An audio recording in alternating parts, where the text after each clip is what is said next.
Depois de conhecermos a história da Maria José, vamos agora conhecer o caso da Licínia Marcelino, mais uma mulher de garra. Durante 6 anos, Licínia Moreira acompanhou a luta da mãe contra um cancro no estômago. Ana Gaspar morreu em julho de 1985 e deixou a filha completamente revoltada com Deus. Porém, quis o destino que aquela morte se transformasse simbolicamente em vida, dado que meses depois, Licínia engravidou após 12 anos de tentativas frustradas. Mas esta foi apenas a primeira vez que uma sentença de morte se transformou num passaporte de vida na existência desta mulher. Licínia entregou-se ao filho e ao marido e foi feliz anos a fio. A fortuna só veio a ser interrompida em 2005, altura em que descobriu que também padecia de cancro. Foi submetida a sessões de quimioterapia agressivas e os médicos informaram-na que se preparasse para o pior. A determinada altura foi-lhe mesmo pedido que fizesse a mala, com o objetivo de ser encaminhada para os cuidados paliativos. Licínia fê-la, mas nunca a abriu. O destino contrariou a sentença de morte desta vez e também em 2009, quando o cancro lhe voltou a bater à porta. Hoje, aos 58 anos, ainda faz tratamentos, mas a saúde mantém-se estável. Licínia sabe que pode morrer amanhã e é por isso que aproveita ao máximo todos os instantes do presente. Aos dois. Muito obrigado. Ao Licínia, ao José, vou-vos dizer uma coisa. Chegaram ao pé de mim, Fátima, assim uma coisa de braços abertos. Ai, soube-me logo tão bem. Vocês recebem sempre assim? Gostamos de receber bem, mas realmente a Fátima é muito simpática. Ai, mas você deu logo assim um abraço tão bom, soube-me tão bem. Confesso que me soube mesmo bem, daquelas coisas que enchem o nosso coração. É engraçado que eu acho que não... É uma senhora que é bonita por dentro e por fora. Tem voz muito bonita. Ai, muito obrigada, Maria José. Bem, ó José, não me faça derreter aqui. Mas é verdade, é uma simpatia. É verdade.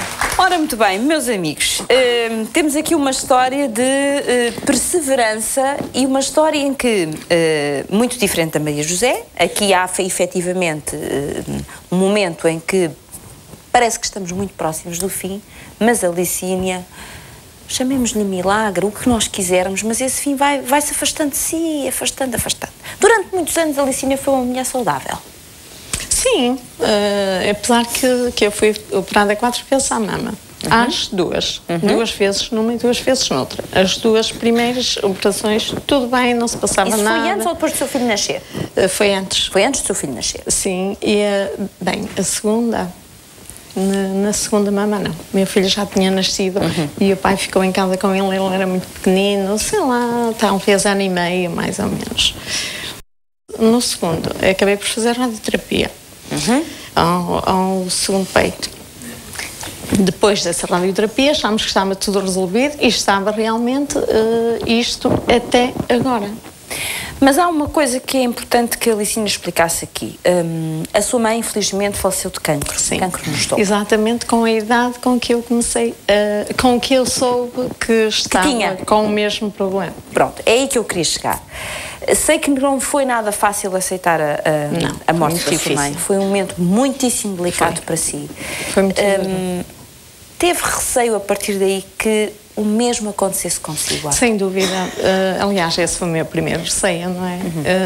Eu não me sentia muito doente. Quando fiquei doente, não me sentia muito doente, sentia-me cansada. Mas tinha vontade de fazer tudo e fazia tudo. Havia uma coincidência. Quando eu acabava de comer, precisava, para retirar os pratos da mesa ou a louça que ficasse, eu precisava de descansar um bocadinho. Deitava um bocadinho no sofá e eu dizia, agora espera aí 5 minutos que eu depois trato do resto. E, de facto, eu acabava por fazer. E eu achava que ia ser sempre assim. Pronto, eu estava cansada, simplesmente. Até que tive essa dor muito forte. Uma dor que abdominal? Sim, mais no estômago. Essa dor era mais no estômago. E fui até ao Via Catarina. Um dia comprei um sumo, um compal de pêssego e tomei a compal de pêssego. E eu senti uma dor tremenda, uma dor sufocante.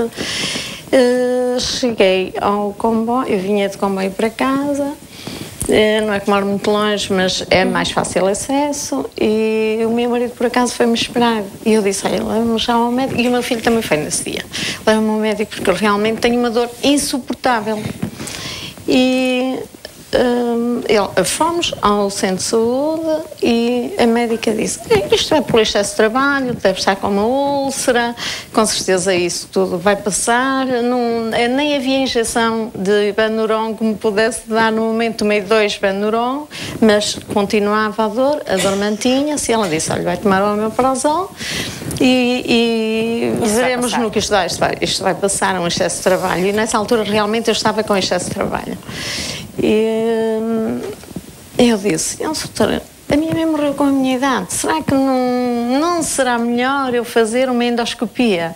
E ela disse, olha, é a primeira pessoa que me pede, mas se quiser, de se fazer, pronto, se quiser faça, mas isso não vai ser nada. Está bem, pronto, fui para casa, fui mais ou menos descansada, marquei o exame, mas sem pressa, pensei com tudo isso, pronto. Que as coisas com medo, mas isso tudo se ia resolver. Depois chegou a hora de fazer a endoscopia, eu fiz, e no momento que estava a fazer, vi o médico muito atrapalhado, a pedir umas novas pinças, e eu, isto não é normal. Achei que não era mesmo normal, mas pronto, acabamos o exame e o médico disse-me, olha, a senhora tem que correr se quer salvar-se, tem que correr. E eu disse, mas porquê, doutor? Eu estou com cancro. Ele disse, não lhe sei dizer o que é, vai-se analisar, mas o que quer que seja vem de fora para dentro do estômago, portanto está numa fase bastante em que já está agressiva, porque vem de fora para dentro, está adiantado, tem que fazer tudo aquilo que puder. E eu, de facto, fui muito bem atendida no IPO, mas pensava-se que era do estômago. E não era do estômago? E não era do estômago. Era um cancro onde? Porque é assim uma coisa meio estranha. No peritoneu. É estranho. Até eu própria não entendia muito bem como é que isso funcionava, não é? Mas... Ou seja, é no fundo nas membranas que envolvem todos os órgãos naquela zona. Todos os nossos órgãos, portanto, o intestino, o estômago, irá depois ao pulmão, fígado e tudo isso. Portanto, não foi possível. Ou seja, abriram, mas não puderam fazer nada. Nada. Não é? Nada? Pronto, essa parte ele conhece melhor, porque eu fui dali para o quarto. Pronto. José, o cenário não era um cenário muito animador. Nem por isso, nem só. Porque se calhar a Licínia, os médicos eventualmente nem diriam tudo por uma questão de proteger a doente e não a fragilizar, mas se calhar o José davam-lhe... Mas a mim disseram-me tudo. E disseram-lhe o quê? O que é que podia esperar? Na hora. Portanto, quando foi para o bloco no IPO, passaram umas horas, chamaram-me pelo micro, a mim e ao meu filho, ao Rui Pedro. Acontece que fomos falar com o médico e o médico disse, olha, tenho mais notícias para lhe dar, porque nós não podemos fazer nada. Nós abrimos, o peritoneu já estava tão disseminado que não podemos fazer nada. Metástases agarradas que não podemos mexer. Se mexêssemos, a sua esposa ficava na operação. Portanto, a única coisa que nós fizemos é abrir, fechamos logo, não tocamos e nada, e se calhar eu aí mais tarde comecei a ver se não mexeram, alguma coisa fizeram de bem. Pensei eu agora, na altura não pensei isso. Disse, pronto, e então, doutor, quanto tempo de vida o doutor prevê que a minha esposa dure? E ele explica-me, bem, isto é muito complexo, ela provavelmente vai fazer umas sessões de quimioterapia, depende de como ela reagir. E se ela reagir bem à quimioterapia, depois tiramos-lhe o estômago e ela pode viver ainda um tempinho. E eu, pronto, ela disse-me isso, despedimos-nos, vim embora e a partir daí começou a minha cabeça a trabalhar, não é? A minha e o filho. E foi muito difícil. Inclusivamente, o meu filho teve conhecimento desta situação, estava no primeiro ano na FEUP a estudar, entrou um bocadinho em estabilização. Claro. Eu fui encontrá-lo muitas vezes à noite a chorar debaixo dos lençóis e eu comecei a ver que isto não pode ser, temos que dar a volta a isto, não é?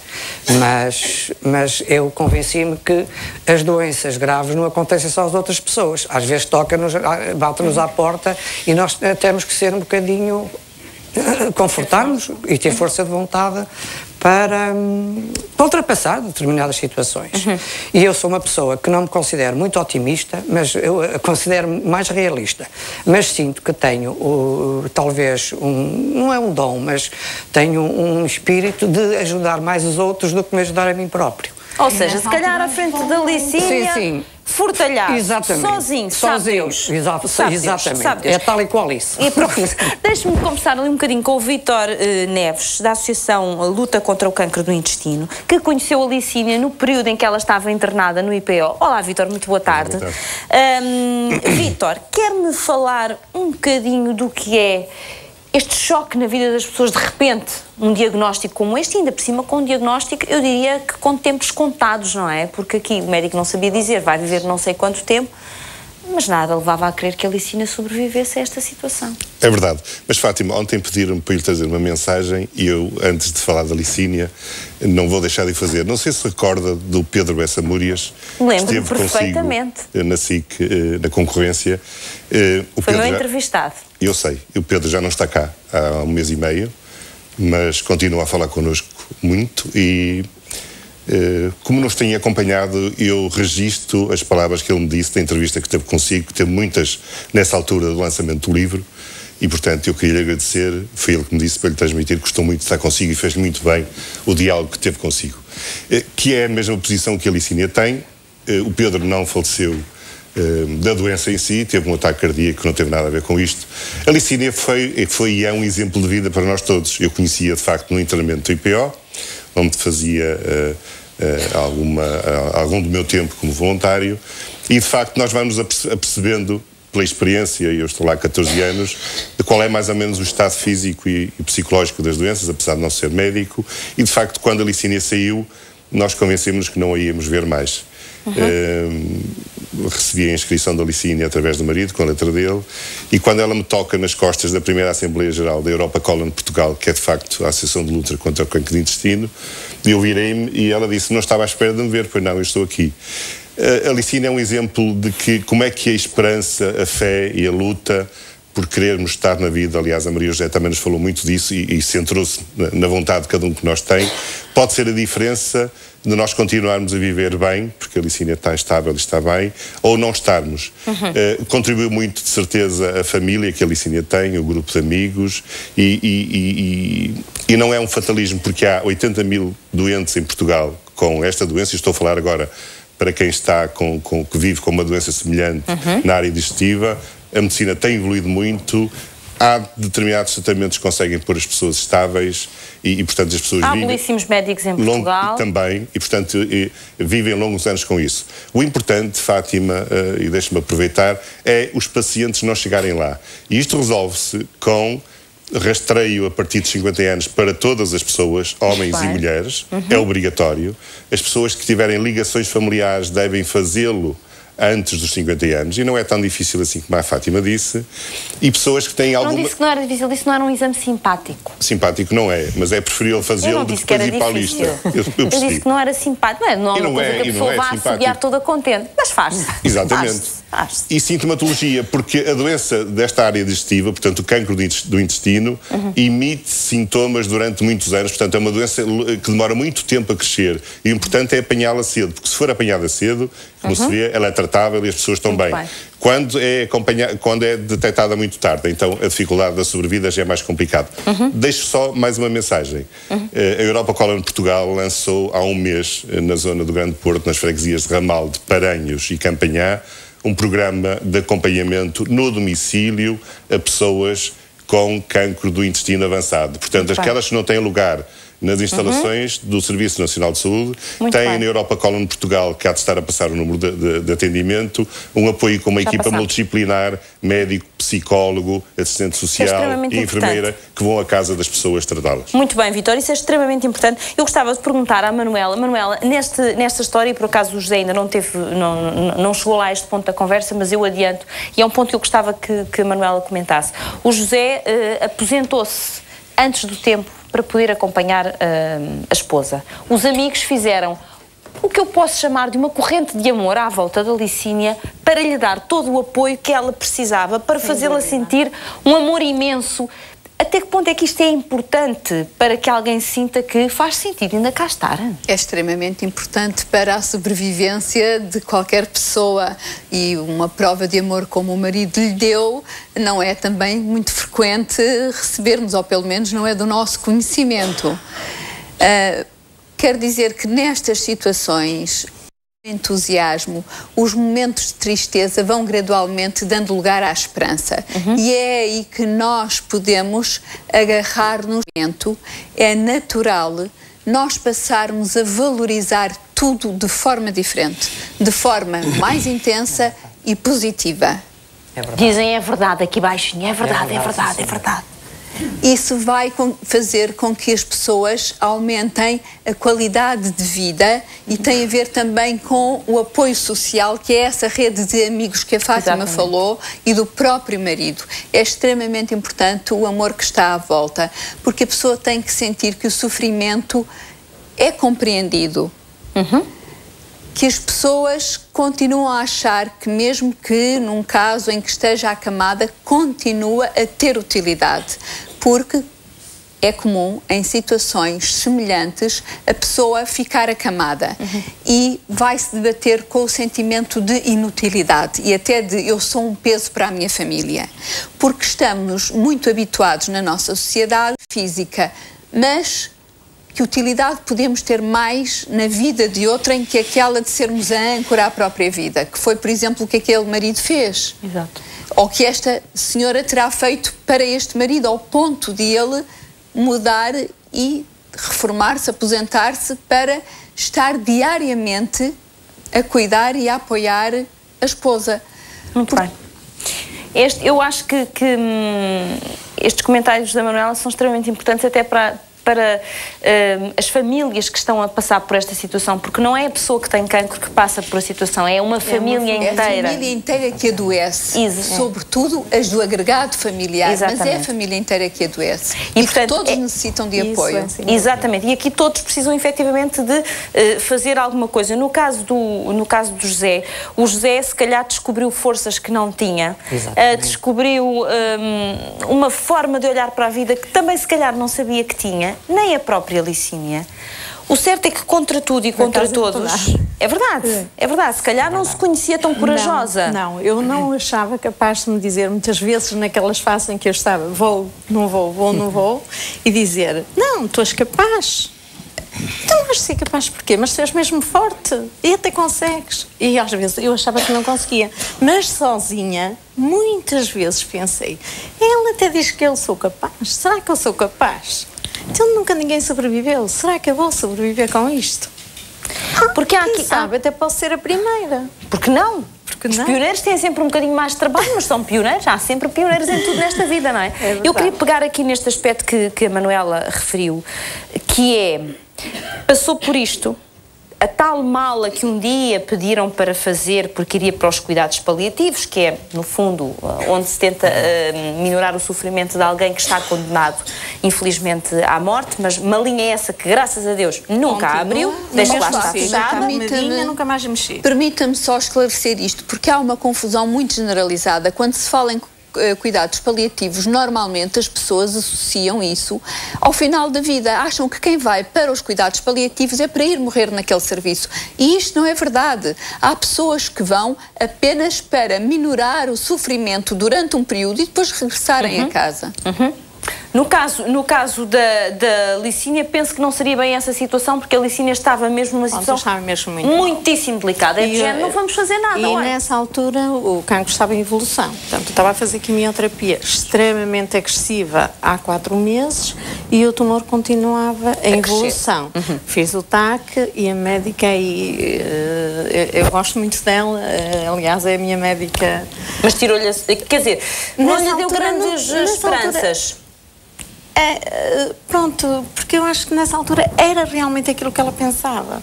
E era, eu penso que ela pensou muito no meu marido quando me disse isso. Porque os homens normalmente nunca estão assim tão preparados, nós somos capazes de pegar em qualquer coisa e resolver e não sei o quê. Mas realmente os homens não são tanto assim, porque estão muito mais à espera que nós acomodamos as coisas e as conciliamos e tudo isso.